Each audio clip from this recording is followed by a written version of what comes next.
Dans le quartier de Xochimilco, à Mexico, une famille mexicaine traditionnelle est confrontée à une crise lorsque son fils adolescent, influencé par des amis rebelles, commet un acte irrévérencieux contre une image religieuse vénérée par la communauté. Lorsqu'une tempête torrentielle inonde leur maison cette même nuit, la famille doit faire face non seulement à la dévastation physique, mais aussi à la culpabilité, au jugement des voisins et à la quête de rédemption. C'est une histoire de foi, de pardon, de tradition familiale et de l'importance de la communauté dans les moments les plus difficiles. Le soleil de midi tombait implacable sur les rues pavées de Xochimilco. Doña Carmen Hernández, 58 ans, finissait d'arroser les fleurs de son petit jardin de devant lorsqu'elle entendit des rires stridents venant du coin de la rue. Ses mains ridées s'arrêtèrent sur le tuyau d'arrosage en reconnaissant parmi les voix celle de son petit-fils Miguel, 17 ans. « Eh, Dios mio, qu'est-ce que ce jeune homme peut bien faire encore » murmura-t-elle en s'essuyant les mains sur le tablier brodé hérité de sa mère. Miguel Hernández était venu vivre avec ses grands-parents il y a à peine 3 mois, après que ses parents eurent émigré aux États-Unis à la recherche de meilleures opportunités. Grand, mince, avec des cheveux noirs ébouriffés et une attitude provocante qu'il n'avait pas auparavant, il s'était lié à un groupe de jeunes du quartier connus pour leurs méfaits. « Allez, Miguel. Tu oses ou quoi » cria Javier, le chef du groupe, un jeune homme de 19 ans avec des tatouages sur les bras et un sourire moqueur. « C'est juste une vieille statue, n'est-ce pas ?» Les 5 jeunes étaient réunis devant le petit hôtel communautaire que les voisins avaient construit au coin de la rue Netzahualcoyotl. Là, protégé par une vitre et entouré de fleurs fraîches que les dames du quartier changeaient religieusement chaque semaine, se trouvait une image de la Vierge de Guadalupe de près d'1 mètre de haut, peinte à la main par un artiste local il y a des décennies. « Je ne sais pas, les gars » hésita Miguel en regardant l'image qu'il avait vue toute sa vie. Ses grands-parents se signaient toujours en passant devant elle. Ma grand-mère dit. « Quoi ? Ta grand-mère, l'interrompit Javier. Tu n'es plus un enfant, mon frère. Regarde, si tu ne le fais pas, tu ferais mieux d'aller jouer avec les filles. » Les autres garçons rirent et commencèrent à faire des commentaires moqueurs. Miguel sentit la chaleur monter à son cou. Depuis son arrivée dans le quartier, il s'était efforcé de s'intégrer, de prouver qu'il n'était pas l'enfant gâté que certains disaient. Carlos, 16 ans, tenait un seau rempli d'eau trouble qu'ils avaient puisé dans une flaque voisine où les chiens du quartier avaient l'habitude de boire. Le liquide avait une couleur brunâtre et une odeur désagréable. C'est juste un jet d'eau sale. Qu'est-ce qui peut arriver, se dit Miguel, essayant de se convaincre. De sa fenêtre, Doña Carmen observait la scène avec une inquiétude croissante. Elle connaissait ces garçons et savait qu'ils ne tramaient rien de bon. Son mari, don Roberto, 62 ans, s'approcha par derrière, s'appuyant sur sa canne. « Qu'est-ce qu'il y a, ma vieille ? Tu as l'air préoccupée. » « C'est Miguel, il est encore avec ses vauriens. Regarde ce qu'ils font près de l'hôtel. » Don Roberto plissa les yeux en ajustant ses lunettes. C'était un homme de forte carrure, avec une moustache grisonnante et des mains calleuses après des années de travail comme maçon. Malgré son âge, il maintenait l'autorité qu'il avait caractérisée toute sa vie. « Ce garçon va nous causer des problèmes. Je te l'ai déjà dit, Carmen. Depuis qu'il est arrivé, il est très rebelle dans la rue. » La pression des amis s'intensifiait. Miguel pouvait sentir les yeux de certains voisins l'observer depuis leurs fenêtres. Le quartier était petit, tout le monde se connaissait et les nouvelles couraient vite. « Allez, Miguel, qu'est-ce que tu attends ? Fais-le tout de suite » cria Kevin, un autre membre du groupe, le poussant légèrement vers l'hôtel. Miguel prit le seau de ses mains tremblantes. L'eau sale bougeait avec le tremblement de ses bras. Pendant un instant, l'image de la Vierge sembla le regarder directement dans les yeux. Il se rappela les paroles de sa grand-mère, « La Vierge veille sur notre famille, mon petit. Elle nous a toujours protégés. » Mais la pression du groupe était accablante. Les cris et les moqueries devenaient plus forts. Miguel ferma les yeux et, d'un mouvement rapide, jeta le contenu du seau sur l'image. L'eau sale se répandit sur la vitre protectrice, maculant complètement la figure sacrée. Les liquides brunâtres dégoulinèrent sur les côtés de l'hôtel, trempant les fleurs fraîches que Doña Esperanza, la voisine d'en face, avait déposées ce matin-là. Les garçons éclatèrent de rire et applaudirent, mais Miguel resta paralysé, voyant ce qu'il avait fait. Un sentiment de vide et de regret immédiat s'empara de lui. « C'est fait, les gars. Miguel est l'un des nôtres maintenant » cria Javier en lui tapant dans le dos. Mais Miguel ne pouvait détacher ses yeux de l'autel profané. L'eau sale continuait de couler, formant de petites flaques sur le sol. Quelques fleurs fanées flottaient dans les coins. De sa fenêtre, Doña Carmen porta les mains à sa poitrine. Ses yeux se remplirent de larmes d'indignation et de douleur. « Roberto, Roberto !» Miguel a jeté de l'eau sale sur la Vierge, cria-t-elle d'une voix brisée. Don Roberto s'approcha rapidement de la fenêtre. En voyant la scène, son visage se durcit. Sans un mot, il prit sa canne et se dirigea vers la porte. « Miguel Hernandez » rugit-il depuis le seuil de la maison. « Viens ici immédiatement !» Les garçons se dispersèrent comme une volée d'oiseaux effrayés, laissant Miguel seul devant l'autel souillé. Le jeune homme se tourna vers son grand-père et vit dans ses yeux un mélange de déception et de fureur qu'il n'avait jamais vu auparavant. « Grand-père, je... » Silence. À l'intérieur. Maintenant. L'interrompit don Roberto. Miguel marcha lentement vers la maison, sentant les yeux des voisins rivés sur lui. Doña Esperanza était sortie de sa maison et nettoyait l'autel avec un chiffon, secouant tristement la tête. « Eh, Miguel, comment as-tu pu faire ça ?» lui dit-elle sans le regarder, d'une voix pleine de douleur. Cette image a veillé sur notre quartier pendant plus de 20 ans. En entrant dans la maison, Miguel trouva sa grand-mère pleurant en silence dans le salon. Les murs étaient décorés d'images religieuses, de crucifix et de photos de famille. Tout lui rappelait la gravité de ce qu'il avait fait. « Grand-mère, pardonne-moi, je ne voulais pas, ne cherche pas à t'excuser auprès de moi, Miguel, » dit Doña Carmen d'une voix tremblante. « Excuse-toi auprès de Dieu et de tous les voisins qui vénèrent cette image. » Don Roberto ferma la porte avec force et se posta devant son petit-fils. « Qu'est-ce qui t'arrive, garçon? À quoi pensais-tu? Cette image représente la foi de toute cette communauté. Ton arrière-grand-mère elle-même a aidé à l'Y placé lorsqu'elle a emménagé dans le quartier. Mais, grand-père, les garçons ont dit que... Je me fiche de ce que ces vauriens ont pu dire. Tu as ton propre cerveau et tu as des principes. Ou du moins, je le croyais. » Miguel sentit les murs se refermer sur lui. La culpabilité l'étouffait, mais son orgueil adolescent le poussait encore à résister. Ce n'est qu'une statue. Il n'arrivera rien. Le silence qui suivit fut assourdissant. Don Roberto le regarda fixement, les yeux remplis d'une profonde tristesse. « Mon garçon, » dit-il finalement d'une voix plus calme, mais pleine de douleur. « Ce n'est pas juste une statue. C'est la foi de ta grand-mère.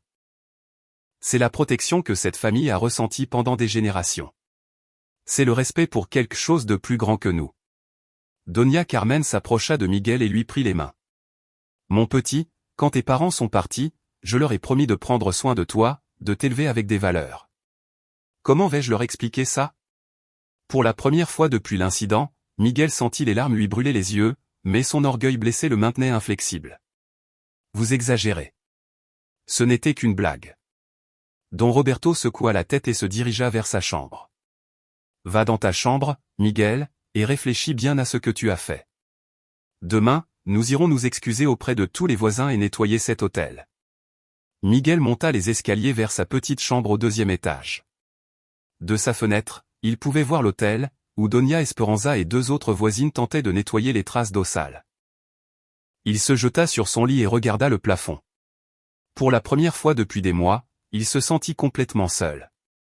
Les bruits du quartier lui parvenaient, des enfants qui jouaient, des chiens qui aboyaient, le son lointain de la musique depuis une maison. Mais il pouvait aussi entendre autre chose, le murmure inquiet des voisins commentant ce qui s'était passé.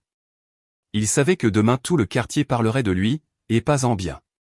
Tandis que le soleil se cachait derrière les volcans qui entouraient Mexico, Miguel ferma les yeux et tenta de dormir. Il ne savait pas que cette nuit allait tout changer pour sa famille. Au loin, des nuages sombres commençaient à se former au-dessus de Xochimilco, porteurs d'une tempête que personne n'avait prévue. Il était 2h30 du matin lorsque les premiers coups de tonnerre réveillèrent la famille Hernandez. Miguel ouvrit les yeux en sursaut, sentant son lit trembler à chaque détonation qui résonnait dans tout le quartier de Xochimilco. De sa fenêtre, il pouvait voir les éclairs illuminer les rues pavées d'une lumière blanchâtre et fantomatique. La pluie avait commencé comme une légère bruine vers minuit, mais elle frappait maintenant les toits avec une force inhabituelle pour cette période de l'année. « C'est étrange », murmura Miguel en se frottant les yeux. Il n'y avait pas de pluie prévue pour cette semaine. Dans la chambre d'à accent grave côté, Doña Carmen se réveilla en entendant le vacarme. Son premier instinct fut de vérifier si les fenêtres étaient bien fermées. Don Roberto, qui était d'habitude un gros dormeur, se redressa également dans son lit. « Ma vieille, tu as entendu ça?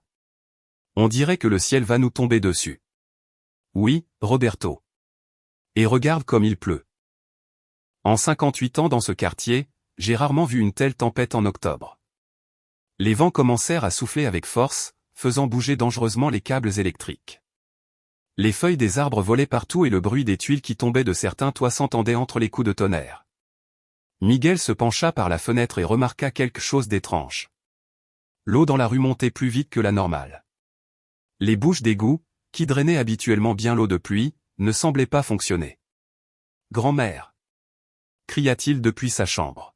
« L'eau monte dans la rue. » Doña Carmen se leva rapidement et alla à la fenêtre du salon, ce qu'elle vit l'alarma. Le niveau de l'eau couvrait déjà les trottoirs et commençait à s'infiltrer dans les jardins des maisons. « Roberto, lève-toi. Ce n'est pas normal. » Don Roberto s'habilla rapidement et descendit vérifier le rez-de-chaussée de la maison. La famille vivait dans une maison à 2 étages construite dans les années 80 avec des murs en briques et un sol en mosaïque. Il n'avait jamais eu de problème d'inondation malgré le fait de vivre relativement près des canaux de Xochimilco. « Carmen, descends ici. Nous devons bouger les choses qui sont au sol. » Miguel descendit aussi, sentant une étrange prémonition. Le remords pour ce qu'il avait fait quelques heures plus tôt se mêlait maintenant à une inquiétude croissante. Ensemble, ils commencèrent à soulever les meubles les plus bas, les chaises, quelques appareils électriques, des boîtes de photos de famille que Doña Carmen gardait dans le placard de l'entrée. « Grand-père, tu crois que l'eau pourrait entrer dans la maison ?» demanda Miguel en portant une boîte pleine de souvenirs. « Je ne crois pas, mon garçon. Cette maison a résisté à de nombreuses tempêtes. Les fondations sont solides. » Mais au fur et à mesure que les minutes passaient, la situation empirait. Les éclairs se succédaient, illuminant un paysage qui se transformait rapidement. L'eau dans la rue atteignait déjà la hauteur des pneus des quelques voitures garées. À 3h15 du matin, Doña Esperanza, la voisine d'en face, commença à crier de sa fenêtre « Voisin, réveillez-vous. L'eau entre déjà dans ma maison. » Don Roberto se pencha et vit que l'eau avait effectivement commencé à s'infiltrer sous les portes des maisons les plus basses du quartier. La leur, heureusement, était construite quelques centimètres plus haut, mais cet avantage ne durerait pas longtemps. Carmen, prépare un sac avec des documents importants et quelques vêtements. Miguel, aide-moi à fermer le robinet de gaz et à débrancher l'électricité. Miguel suivit son grand-père vers le patio arrière, où se trouvait le réservoir de gaz. La pluie les trempa immédiatement. C'était une pluie dense, presque solide, qui rendait la respiration et la vue difficiles. « Grand-père, regarde » cria Miguel, désignant l'autel du coin. L'image de la Vierge de Guadalupe, qui quelques heures auparavant avait été profanée, était maintenant complètement entourée d'eau. Mais ce qui frappa le plus Miguel fut de voir que plusieurs cierges votifs flottaient autour de l'autel, comme de petites lumières que les voisins avaient allumées en signe de respect et de prière. « Mon Dieu !» s'exclama Don Roberto. Les voisins sont sortis en pleine tempête pour allumer des cierges afin de demander pardon pour ce qui s'était passé. Miguel sentit un nœud dans la gorge. La culpabilité qu'il avait essayé d'ignorer le frappait maintenant avec la même force que la tempête. De retour dans la maison, Doña Carmen avait préparé un sac avec les documents les plus importants, titres de propriété, actes de naissance, photos de famille irremplaçables. « Roberto, l'eau touche déjà la porte principale » dit-elle d'une voix tremblante. Tous les trois restèrent silencieux, écoutant le bruit de l'eau qui commençait à s'infiltrer sous la porte. D'abord, ce ne fut qu'une ligne humide, puis de petits filets, jusqu'à ce que finalement l'eau commence à entrer de manière constante. « Montons au 2e étage » ordonna Don Roberto. « Là, nous serons en sécurité jusqu'à ce que la tempête passe. » Tandis qu'il montait les escaliers, Miguel ne pouvait s'empêcher de penser à la coïncidence. Était-il possible que la tempête soit une conséquence de ce qu'il avait fait? Sa grand-mère lui avait toujours raconté des histoires sur la façon dont la foi et le respect des images sacrées protégeaient les familles. De la fenêtre du 2e étage, la vue était dévastatrice. Tout le quartier était inondé. L'eau atteignait déjà la hauteur des fenêtres des maisons de plain-pied. Les voitures flottaient comme des jouets et certains voisins avaient dû monter sur leur toit. « Regardez » cria Doña Carmen en désignant la maison de Doña Esperanza. Elle appelle à l'aide depuis son toit. En effet, la vieille voisine était sur le toit de sa maison de plain-pied, complètement trempé et effrayé. Don Roberto n'hésita pas une seconde. Miguel, aide-moi à sortir l'échelle du patio. Nous allons aider Doña Esperanza. Roberto, n'est-ce pas trop dangereux, protesta Doña Carmen. Nous ne pouvons pas la laisser là, ma vieille. C'est notre voisine. Miguel et son grand-père réussirent à sortir une échelle en aluminium qu'ils gardaient dans le patio arrière. Avec beaucoup de difficultés, ils la déployèrent depuis leur fenêtre du deuxième étage jusqu'au toit de la maison de Doña Esperanza. Doña Esperanza, venez par ici. Faites attention à l'échelle. Cria Miguel. La vieille femme, 73 ans, se déplaçait lentement, mais avec détermination. Pas à pas, elle réussit à traverser l'échelle improvisée jusqu'à la fenêtre des Hernandez. Ah, Don Roberto, Doña Carmen, que Dieu vous le rende, dit-elle en larmes en entrant. Je pensais que j'allais me noyer. Doña Carmen l'étreignit et lui donna des vêtements secs. Pendant ce temps, Miguel ne pouvait s'empêcher de regarder l'hôtel du coin.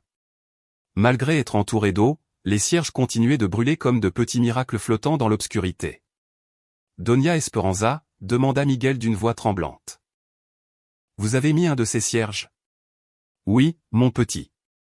Après ce qui s'est passé cet après-midi, plusieurs voisines sont sorties pour allumer des cierges et demander pardon. Madame Maria, Madame Rosa, Madame Patricia, nous étions toutes très tristes de ce qu'ils avaient fait à la Vierge. Miguel sentit le monde s'effondrer sur lui. Vous croyez que la tempête est de ma faute? Doña Esperanza le regarda avec des yeux remplis de compassion, non de reproche.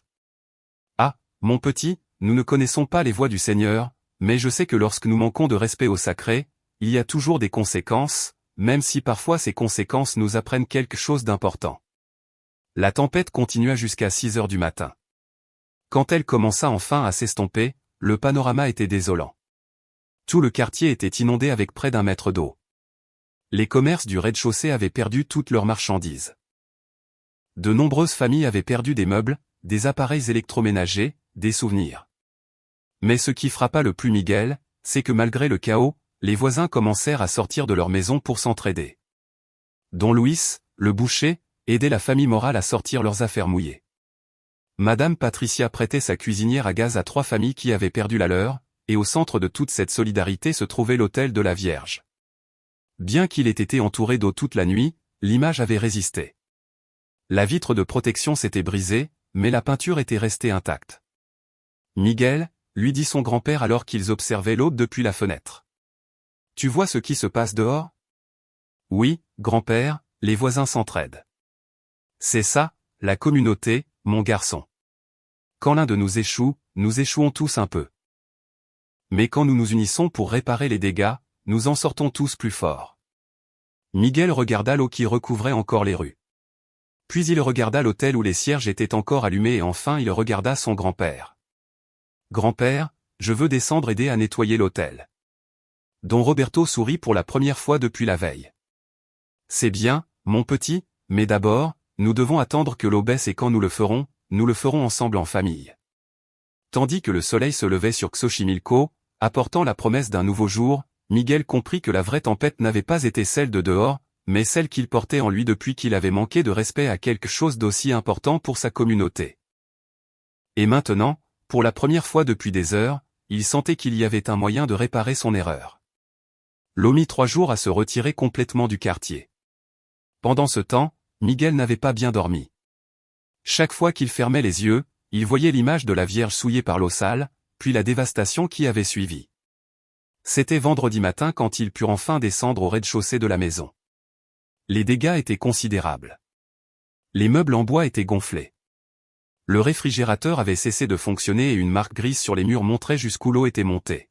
« Eh, Roberto, regarde ce désastre » soupira Doña Carmen, ramassant des photos de famille éparpillées sur le sol.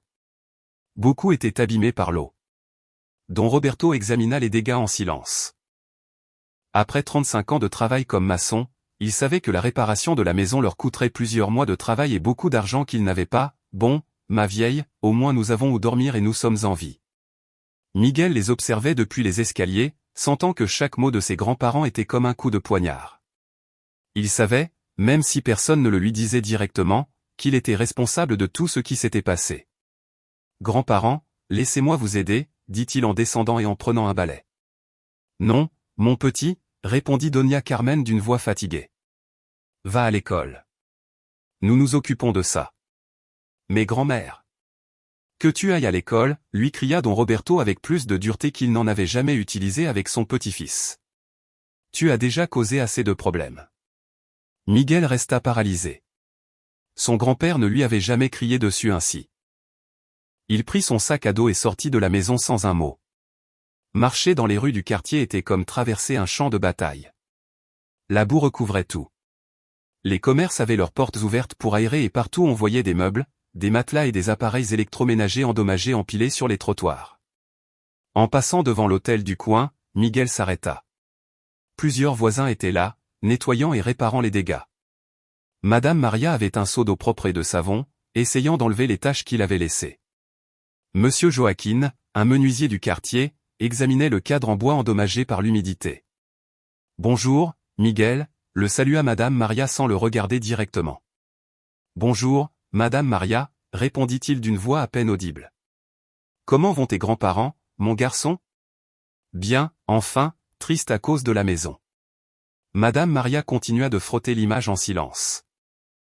Miguel voulait dire quelque chose, s'excuser, expliquer, mais les mots ne venaient pas. Madame Maria, je voulais. Miguel, l'interrompit-elle doucement. Je sais que tu veux t'excuser. Et c'est bien, mais les excuses ne se disent pas seulement. Elles se prouvent par des actions. Miguel hocha la tête et continua son chemin vers le lycée, mais les mots de Madame Maria résonnèrent dans sa tête toute la journée. À l'école, la situation n'était pas meilleure. Ses camarades de classe savaient ce qui s'était passé à Xochimilco. Les nouvelles locales avaient rapporté l'inondation comme un événement climatique inhabituel, mais dans le quartier, tout le monde connaissait l'histoire complète. Alors, Miguel, lui cria Javier pendant la récréation. Tu as vu ce qui s'est passé? Ta farce a eu des conséquences. Javier et ses amis riaient, mais Miguel n'avait pas envie de rire. Il les voyait maintenant différemment, comme les lâches qui s'étaient enfuis dès que les problèmes étaient apparus, le laissant seul face aux conséquences. Ce n'est pas drôle, Javier. Oh, tu es devenu sentimental. Maintenant tu te sens coupable. Oui, répondit Miguel avec fermeté. Oui, je me sens coupable. L'honnêteté de sa réponse laissa Javier silencieux un instant. Les autres garçons cessèrent de rire. Eh bien, tant mieux si tu as mûri, mon frère, dit Carlos, celui qui avait apporté le seau d'eau sale. Parce que ma mère dit que toutes les maisons de mon pâté de maison ont été inondées et les gens disent que c'était parce que nous avons manqué de respect à l'image. Miguel s'éloigna du groupe et resta seul pendant le reste de la journée scolaire. Pour la première fois depuis des mois, il n'avait pas envie de passer du temps avec eux. De retour à la maison le soir, il trouva ses grands-parents dans le salon, assis sur des chaises en plastique qu'ils avaient empruntées parce que leur canapé de toujours était endommagé. Doña Carmen avait les yeux rouges d'avoir pleuré. « Qu'est-ce qu'il y a, grand-mère ?»« Rien, mon petit, nous sommes juste fatigués. » Mais don Roberto fut plus direct. « Miguel, viens ici, assieds-toi. » Son grand-père avait vieilli de plusieurs années ces jours-là. Ses yeux reflétaient une profonde tristesse que Miguel n'avait jamais vue. « Mon garçon, nous devons parler. Ta grand-mère et moi avons réfléchi et nous pensons qu'il serait préférable que tu retournes chez tes parents aux États-Unis. » Miguel eut l'impression d'avoir reçu un coup de poignard à l'estomac. « Quoi? Pourquoi? »« Parce que tu n'es pas bien ici, mon petit, dit Doña Carmen d'une voix brisée. Depuis que tu es arrivé, tu as été très rebelle. Et maintenant, après ce qui s'est passé. Mais je peux changer. Je peux arranger les choses? » Comment, Miguel, demanda don Roberto. Comment vas-tu arranger la maison inondée de Doña Esperanza? Comment vas-tu réparer tous les commerces qui ont perdu leurs marchandises? Comment vas-tu réparer le cœur brisé de tous les voisins qui vénéraient cette image? Miguel n'avait pas de réponse. Les larmes commencèrent à couler sur ses joues. Grand-père, s'il te plaît, ne me renvoie pas. C'est ici que je veux être, avec vous. Eh bien, tu aurais dû y penser avant, mon garçon, dit don Roberto d'une voix ferme mais triste. Les actions ont des conséquences et parfois ces conséquences sont plus grandes que ce que nous imaginons. Cette nuit-là, Miguel ne put dîner. Il resta dans sa chambre, regardant par la fenêtre l'hôtel qui était maintenant protégé par une bâche en plastique pendant qu'il le réparait. vers 21h, il entendit des voix dans la rue. En se penchant, il vit que plusieurs voisins s'étaient réunis autour de l'autel, non pour travailler dessus, mais pour prier. Doña Esperanza était là, bien qu'elle eût perdu presque toutes ses affaires dans l'inondation. Madame Maria aussi, avec 5 ou 6 autres personnes. Leur voix parvenait jusqu'à la fenêtre de Miguel. « Je vous salue, Marie, pleine de grâce. » Miguel ferma les yeux et sentit le poids de la culpabilité l'étouffer. Non seulement il avait blessé quelque chose de sacré pour sa communauté, mais il avait mis en danger toute sa famille et ses voisins. Il se leva de son lit et descendit silencieusement les escaliers. Ses grands-parents étaient dans la cuisine, parlant à voix basse. « Roberto, tu crois que nous faisons la bonne chose ?» entendit-il sa grand-mère dire. « Je ne sais pas, Carmen, mais je ne peux pas continuer à voir ce jeune homme se détruire. Et je ne peux pas supporter non plus le regard des voisins. » Le regard des voisins. « Oui, ma vieille. Aujourd'hui don Joaquin m'a demandé si nous allions payer les dégâts de son atelier et madame Patricia m'a dit que sa petite fille a peur de sortir dans la rue car elle pense que les inondations pourraient revenir. » Miguel sentit ses jambes trembler. Non seulement il avait causé des dégâts matériels, mais il avait aussi rempli de peur une petite fille. Il retourna dans sa chambre sans que ses grands-parents ne le voient. Cette nuit fut la plus longue de sa vie. Le lendemain, c'était samedi. Miguel se réveilla tôt et trouva ses grands-parents en train de déjeuner en silence. L'atmosphère dans la maison était tendue et triste. « Bonjour » murmura-t-il. « Bonjour, mon petit » répondit Doña Carmen sans lever les yeux de sa tasse de café. Miguel se servit un verre d'eau et s'assit avec eux. Pendant plusieurs minutes, personne ne parla. Finalement, ce fut Miguel qui brisa le silence. « Grands-parents, avant de me renvoyer chez mes parents, puis-je faire quelque chose pour réparer ce que j'ai fait ?» Don Roberto le regarda avec méfiance. « Comment ça ? Je ne sais pas, mais il doit y avoir quelque chose que je puisse faire, quelque chose qui montre que je comprends ce que j'ai fait de mal. » Doña Carmen soupira. « Miguel, certaines erreurs sont trop grandes pour être réparées. Mais je dois essayer, grand-mère. Si je pars sans essayer de réparer, je ne me pardonnerai jamais, et vous non plus. » Don Roberto resta pensif pendant plusieurs minutes. Finalement, il parla. « D'accord, je vais te donner une chance, mais ce sera la dernière. » Miguel sentit une étincelle d'espoir. « Que dois-je faire ? D'abord, tu iras chez chaque voisin qui a été affecté par l'inondation et tu t'excuseras, pas seulement en paroles, mais tu leur demanderas comment tu peux les aider. » Oui, grand-père. Deuxièmement, tu travailleras tous les jours après l'école, en aidant à réparer l'hôtel sans être payé, sans te plaindre, jusqu'à ce qu'il soit comme avant. Oui, monsieur. Et troisièmement, don Roberto fit une pause, le regardant droit dans les yeux. Tu parleras au père Miguel de la paroisse de San Bernardino. Tu lui raconteras tout ce que tu as fait et tu feras la pénitence qu'il te donnera, même si c'est un chapelet de 1000 Ave Maria. Miguel hocha la tête avec fermeté. Et si je fais tout ça ? Si tu fais tout ça et si les voisins voient que tu as vraiment changé, alors tu pourras rester. Mais si tu manques à l'une de ces 3 choses ou si tu ne les fais pas avec sincérité, tu partiras chez tes parents la semaine prochaine. Miguel se leva de table avec détermination. Je commence tout de suite. Sa première étape fut la maison de Doña Esperanza. La vieille femme était dans son patio, étendant des vêtements qu'elle avait lavés plusieurs fois pour enlever l'odeur de la boue. Doña Esperanza. L'appela-t-il depuis la porte. Elle se retourna et le regarda avec surprise. Oui, mon petit. Miguel respira profondément. Je viens vous demander pardon pour ce que j'ai fait et vous demander si je peux vous aider en quoi que ce soit. Doña Esperanza s'approcha lentement. Dans ses yeux, il y avait un mélange de surprise et d'espoir. Oh, Miguel, tu viens vraiment t'excuser ? Oui, madame, vraiment. Je sais que ce que j'ai fait était très mal et que, par ma faute, vous avez perdu beaucoup de choses dans l'inondation. La vieille femme le regarda longuement, comme pour déterminer s'il était sincère. Mon petit, ce qui me fait le plus mal, ce ne sont pas les choses que j'ai perdues. Ce qui me fait le plus mal, c'est qu'une image si chère à nous tous ait été traitée avec tant de mépris. Je sais, Doña Esperanza, et je le regrette beaucoup. Vraiment. Miguel, vraiment. Doña Esperanza sourit pour la première fois depuis la tempête. Alors, viens ici, donne-moi un câlin.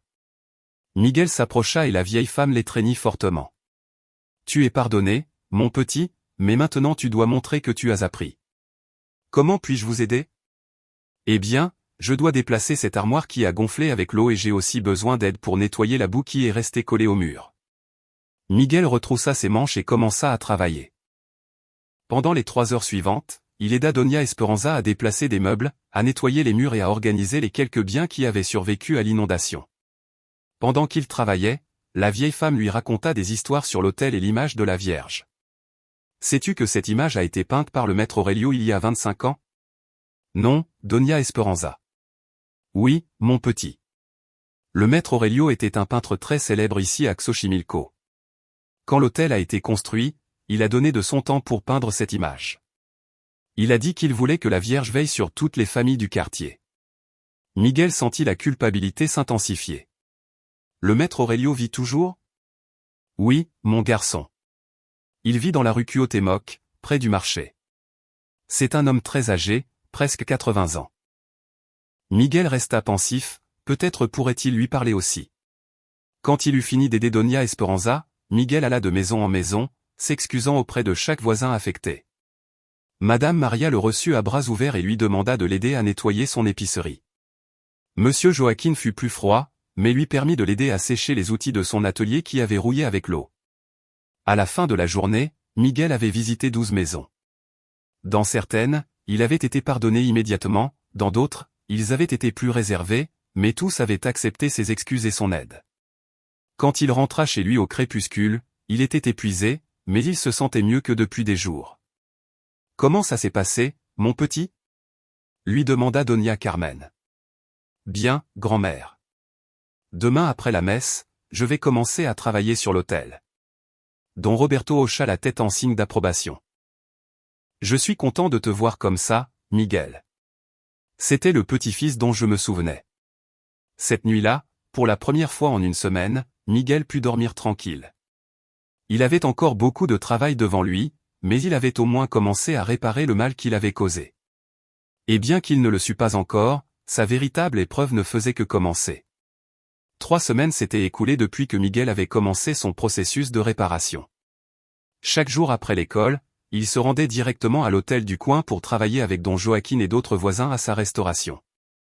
Ses mains, auparavant douces, avaient maintenant des callosités à force de poncer, de peindre et de transporter des matériaux.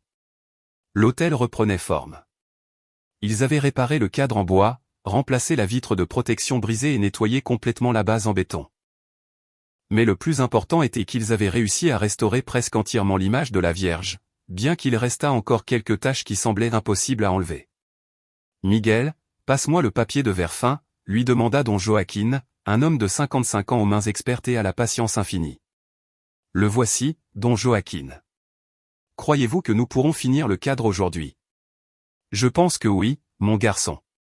Tu as travaillé très dur ces dernières semaines. » C'était vrai. Miguel avait complètement transformé sa routine. Il se levait tôt pour aider ses grands-parents avec les réparations de la maison, allait à l'école et consacrait ensuite au moins 3 heures par jour au travail sur l'hôtel.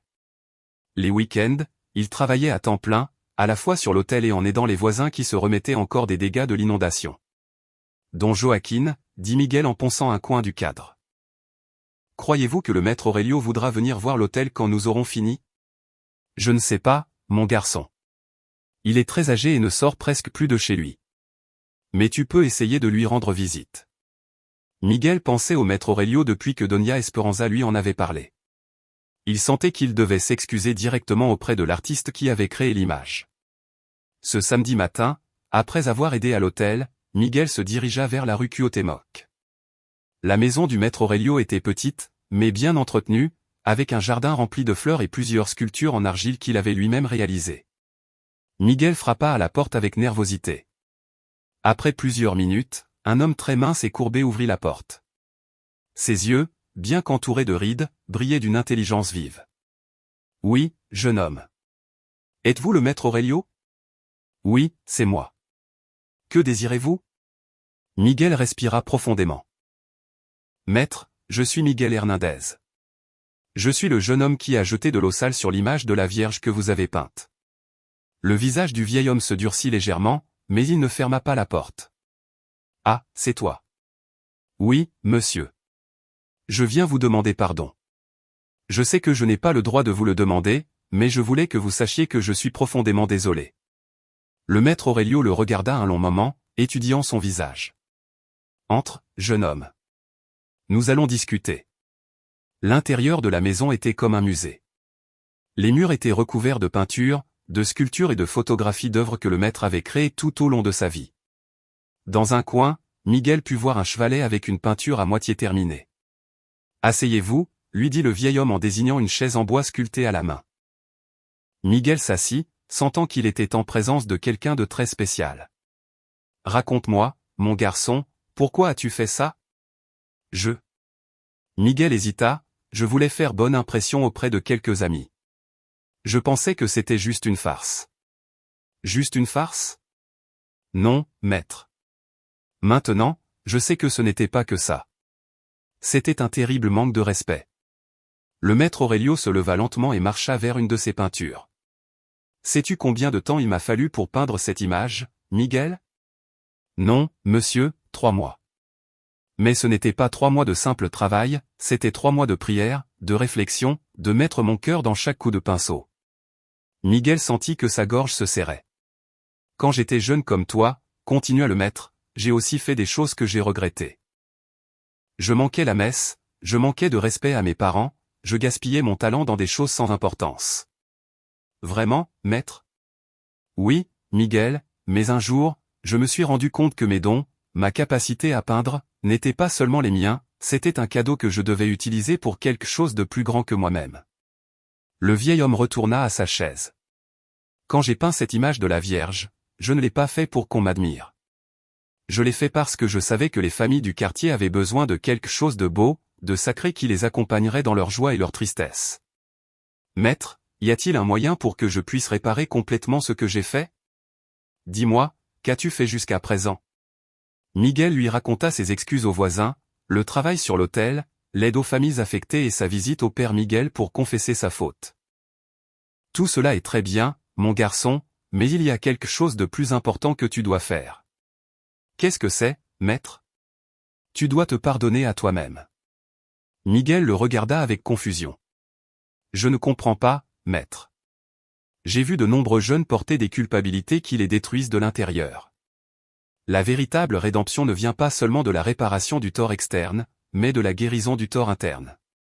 Mais comment puis-je me pardonner quelque chose d'aussi grave ? En comprenant que l'erreur ne te définit pas. Ce qui te définit, c'est ce que tu fais après l'erreur. Le maître Aurelio se leva et marcha vers son chevalet. Miguel, voudrais-tu m'aider à finir cette peinture ? Miguel s'approcha et vit que c'était une image de la Vierge de Guadalupe, mais différente de celle de l'autel. Celle-ci était plus petite, plus intime. À quoi sert-elle, maître ? Pour toi, mon garçon, pour que tu aies un rappel qu'il est toujours possible de recommencer. Pendant les 3 heures suivantes, Miguel aida le maître Aurelio à terminer la peinture. Ses mains inexpérimentées tenaient le pinceau maladroitement, mais le vieil homme le guidait avec patience, ainsi, avec des mouvements doux. L'art ne peut pas être forcé, Miguel. Il coule quand il y a du respect et de l'amour dans le cœur. Pendant qu'il peignait, Miguel ressentit une paix qu'il n'avait pas ressentie depuis des semaines. Pour la première fois depuis l'incident, il ne se sentait pas comme un destructeur, mais comme quelqu'un qui pouvait créer quelque chose de beau. Quand ils eurent fini, le maître Aurelio enveloppa soigneusement la petite peinture. « Emporte-la chez toi, Miguel.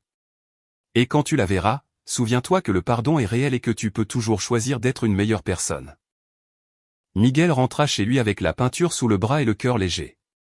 En entrant, il trouva ses grands-parents dans le salon, qui avaient déjà de nouveaux meubles grâce au travail conjoint de toute la famille. « Qu'est-ce que tu apportes là, mon petit ?» demanda Doña Carmen. « C'est un cadeau du maître Aurelio, grand-mère. » Miguel déballa la peinture et la lui montra. Doña Carmen porta les mains à sa poitrine. « Oh, qu'elle est belle !»« Il te l'a donnée ?»« Oui, grand-mère. Il dit que c'est pour se souvenir qu'on peut toujours recommencer. » Don Roberto s'approcha pour examiner la peinture. « C'est un cadeau très spécial, Miguel. Le maître Aurelio ne donne pas ses œuvres à n'importe qui. Je sais, grand-père, et je crois que c'est pour ça que je me sens si responsable de le mériter. » Cette nuit-là, la famille Hernandez dîna ensemble pour la première fois en un mois. Ils parlèrent des projets pour finir les réparations de la maison, des notes de Miguel à l'école, qui s'étaient remarquablement améliorées, et des projets futurs. Miguel, dit don Roberto pendant qu'il prenait le dessert. Ta grand-mère et moi avons décidé quelque chose. Miguel sentit un moment de panique. Quoi, grand-père? Que tu resteras avec nous définitivement. Miguel sentit son cœur sortir de sa poitrine. Vraiment? Oui, mon petit, dit Doña Carmen les larmes aux yeux. Nous avons vu comment tu as changé ces semaines. Tu n'es plus le jeune homme rebelle qui est arrivé il y a 4 mois. Tu es notre petit-fils, le petit-fils dont nous avons toujours été fiers. Miguel se leva et étreignit ses grands-parents. Merci de m'avoir donné l'opportunité de prouver que je pouvais changer. Ne nous remercie pas nous, mon garçon, dit don Roberto. Remercie-toi toi-même d'avoir eu le courage de le faire. Le lendemain était dimanche et il y avait une cérémonie spéciale dans le quartier. Après 3 semaines de travail, l'hôtel de la Vierge de Guadalupe serait officiellement réinauguré. Tout le quartier s'était réuni pour l'occasion. Le père Miguel bénit l'hôtel restauré et plusieurs voisins témoignèrent de ce qu'il signifiait pour la communauté. Quand vint le moment de découvrir l'image restaurée, tous gardèrent le silence. Don Joaquin et Miguel tirèrent ensemble la couverture qui recouvrait l'autel. L'image de la Vierge brillait comme neuve, avec des couleurs vives et une expression sereine qui semblait regarder directement au cœur de chaque personne présente. « Qu'elle est belle !» s'exclama Doña Esperanza, applaudissant. Toute la communauté commença à applaudir. Miguel ressentit un mélange de fierté et d'humilité qu'il n'avait jamais expérimenté. « Miguel, lui dit le père Miguel, voudrais-tu dire quelques mots ?» Miguel se sentit nerveux, mais hocha la tête. Il se plaça devant ses voisins, les gens qu'il avait blessés et qu'il avait ensuite pardonnés. « Voisins, il y a un mois, j'ai fait quelque chose de très mal. J'ai manqué de respect à quelque chose que vous considérez tous comme sacré. Et par mon manque de respect, nous avons tous subi les conséquences. » La foule écoutait en silence. « Mais vous m'avez appris quelque chose de très important, qu'une communauté ne se définit pas par les erreurs commises par l'un de ses membres, mais par la façon dont elle réagit lorsque ces erreurs se produisent. » Miguel fit une pause, sentant que les mots coulaient de son cœur. « Vous m'avez pardonné alors que je ne méritais pas le pardon. Vous m'avez donné une opportunité alors que je ne méritais pas d'opportunité. Et vous m'avez appris que la vraie valeur ne réside pas dans le fait d'impressionner les autres en faisant des choses incorrectes, mais dans le courage d'admettre quand on a tort et de travailler pour y remédier. » Plusieurs personnes dans la foule avaient les larmes aux yeux.